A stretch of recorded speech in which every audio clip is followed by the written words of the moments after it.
The following scene is very graphic and represents the accidents that occur daily in the United States caused by a completely preventable act, texting while driving. Texting while driving is the number one killer of teenagers. It is unfathomable that this is true since the cure for this killer is out there. It is completely unacceptable that teenagers are knowingly endangering their lives and those around them just to send another text. We have all heard countless times of the consequences of texting while driving, like this scene. We have all heard of the horror stories behind car accidents such as this. Yet more and more of us are disappearing from the roads. Why?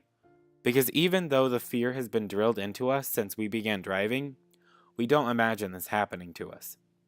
As drivers, too many of us think we aren't part of those statistics, and do not take them seriously, even though scenes like these occur every day to people just like you and me.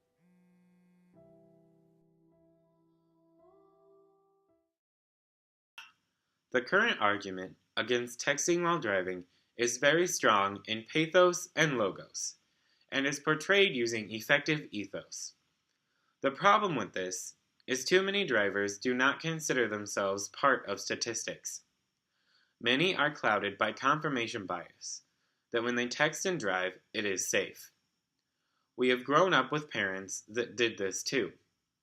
Texting while driving began with them and needs to end with us.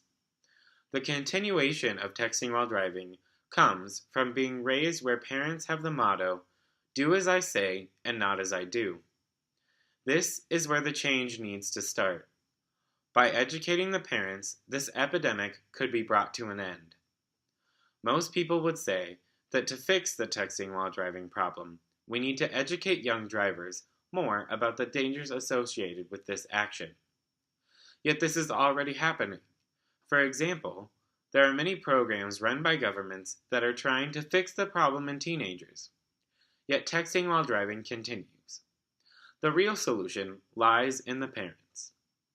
According to AT&T, 48% of individuals 12 to 17 years old have been in the car with drivers who text and drive. This makes it seem that texting while driving is acceptable, since the older, more responsible people are still performing this dangerous act. We must begin educating the parents to stop texting and driving as children pick up habits, good or bad, very easily. If we have parents take the safe driving class with young drivers, they can stop their own bad habits before it spreads to their children.